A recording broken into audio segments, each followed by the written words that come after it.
body came. Who is responsible? Tusabye Lord Mayor ntinaffe tuli bannabyabufuzi nga naye bwali muki munnabyabufuzi tusaba statements ze yakola ku bakansalas ba NUP nti batunda omwala azijjeyo tutemeteeka politics mu development ya Kampala City. Tuli bakulembeze abalina okwogera ebintu nga biri ku mazima ate nga biri ku record.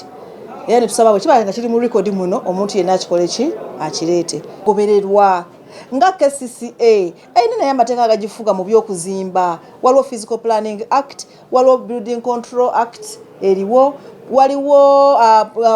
policy ezaffe eza council kwegamba omuntu ayina okufuna nti wewaawo bawadde obuvunaanyizibwa oba bawadde ekiragiro waliwo ebiina okugobererwa si muntu kuva eri buvina agamba nti ate okubanza enfunye ebbaluwa eno ngenze bugenzi maaso n'okukola ki n'okuzimba. So ntulagira mbagirawo buli kimu kikole ki kiyimirire basooke bagoberera amateeka weegali. Ensi ebadde erina okutegeera ennyo ku biki ebigenda mu maaso. Waliwo list ze baakoze nga kanso nti bano be baasayininga omwala kukole ki ne basaako bakansalazi ba NUP nga bakulembeddwa sipiika waabwe. Kanso yange y'abantu 54 erimu aba FDC kati aba PPF erimu aba NRM 8 ate tuba na attendance list. Ensi etegeere bino list egenda mu maaso etambula ku mikutu tusazeewo nti abantu bambi temugigoberera. Ekisooka nfu ya ddala mwabaludde naffe nga tutambuza emirimu gino council records zibeera zifaananako bwe ziti munsonyiweko zibeera zifaananako bwe ziti era council eyo gye twogerako in particular ye council eno eyatuula nga 3 omwezi ogwokuna 2025 bweti council record bwebeera efaanana. Speaker yasayininga nga bwe mulabaawo ne bakansalas babiri ababeera ba witness ne clerk. So teriyo list bannange egamba nti bano baatula wansi ne basayininga okutwala omwala. Ffenna twali mu council era ffenna olwokubanga terina omu yagamba nti bana bino sibikkiriza n'avaayo kuwanika mukono oba kwekandagga kyova olaba nti ffe twasayininga on their behalf naye nze teeka lino lina KCC Act yerimpa nti naasayininganga minutes mu presence yaki y'abakansalas oba ya council singa tunaba tuzikonfaminze nga ze true record oba nga ze ntuufu. So list eyo etambula bamembers bakkiriza mbasaba public etegeere nti asirika naye amanya tube tulinda kaseera katuufu tubyogerere mu kifo ekiki mu kifo ekituufu ekibadde ekyolwaleero ensonga bakituzeemu lwaleero. Kakati kibadde kya nnaku nnyo okulaba nga twatula mu kanso twayogera ebintu birala nnyo ate nga ebifumye mu mawulire birala nnyo. Olunaku olwo omulama gwa kanso oba heading ekwata ku myala yali nti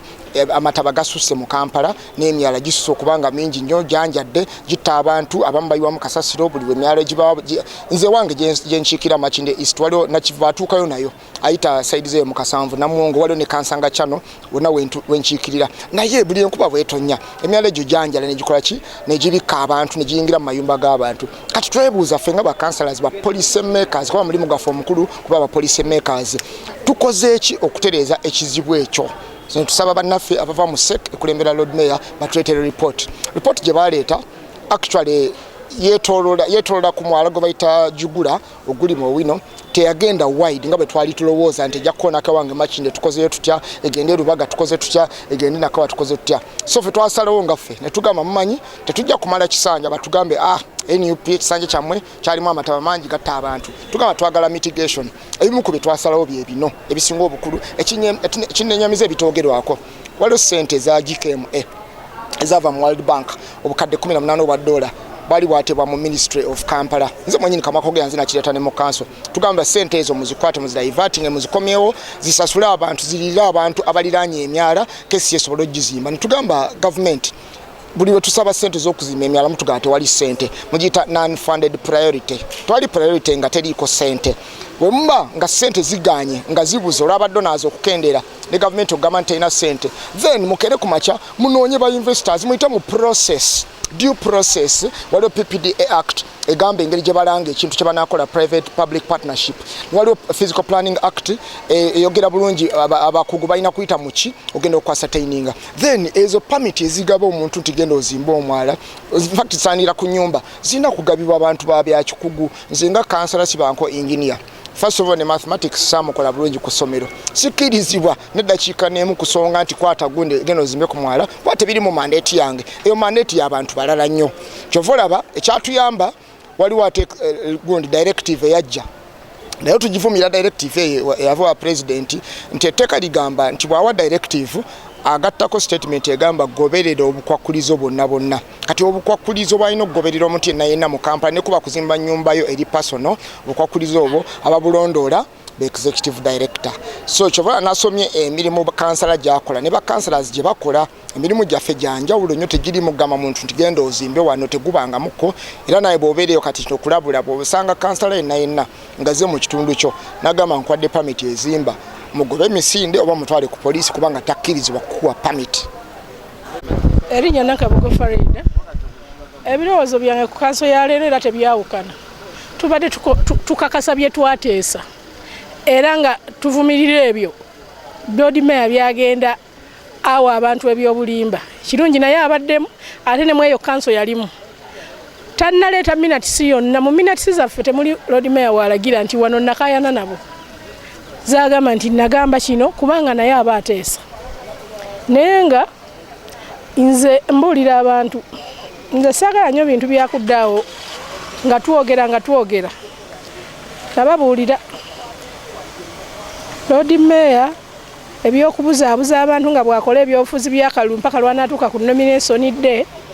bwasiiba ku nnema bwadde eno obuyinza buba wano mu KCC ate agamba yakulira ekitongole kino atukulembere tukkirire tumenyewo ekibaati ebigambo byonna ebyogerwa bijja kwogerwa bwebaba nga abantu batuweera kalulu kakwogera ajja kuwangula naye bwe kubanga kubeera nga gwe akulembera wano ate nga osobola okukola actions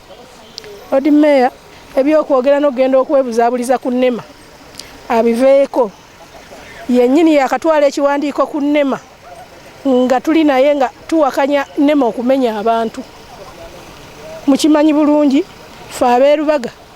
twagenda ne Lord Mayor ku nnema lwe twasooka okugenda naye lwe twasembayo nga Lord Mayor awakanya okumenya abantu nnema be yagamba nti bali mu mataba mwabirabako mwe bennyini abamawulire mwe mwakavalinga Lord Mayor nga tututte ku nnema nga tuwakanya nnema okumenya ebizimbe by'abantu olwaleero Lord Mayor ali ku nnema bagamba mujje mumenye ebizimbe amawulire tugakolere we gasaanidde eyo ku nnema tuveeyo fe abakungu ba KCC wano nga bwe tukiraga abantu fe tugaba pulaani fe tukkiriza omuntu okuzimba mu kibuga kitegeeza tulina ndooza n'obuyinza obumenya Lord Mayor akulire mu kanso si byakwogeramu nga bwe tuli wano tunyumyamu teyeekweka mu kamera va mu mawulire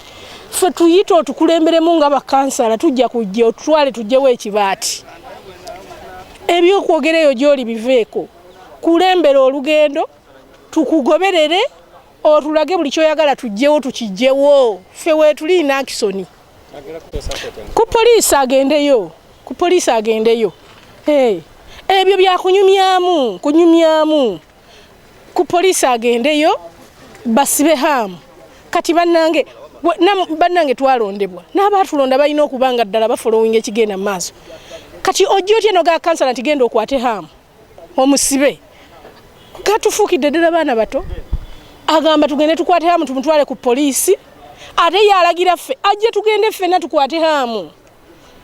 sinagiraba era ndowooza oba Lord Mayor atya okwogera ku Museveni sinabitegeera kubanga obwedaga abakansala be bawa hamu omwala ate ebigenda byonna bigamba ebbaluwa yeri ya Mwami Museveni yawa hamu omwala weeri emulagira ogusimbako oba Museveni ye kansala Museveni sinabitegeera ebigenda mu maaso nkyanoonya bbaluwa eyo nze kennyini ngirabe kubanga ku mitimbagano kweri kwonna kwe bagamba naye sinafuna budde bugyetegereza gisoma mbadde nze wano mu kizimbo gijjawo naye ng'ekiriwo bw'abanga kansala yagaba omwala kitegeeza kansala Museveni yagabye omwala. Madam Speaker, in light of that, I would have to request and move that this council first resolves and notes with concern that the true record that there is no resolution whatsoever of this council granting natural drainage channel to Ham Enterprises. Madam Speaker, my second request would be, and it should come as a resolution, the council resolves to condemn the Lord Mayor for the misrepresentation of the true record of the council as it was. There is no minute whatsoever granting Ham Natural Channel, and that the Lord Mayor should withdraw those statements if he has no evidence to the same. I beg to submit.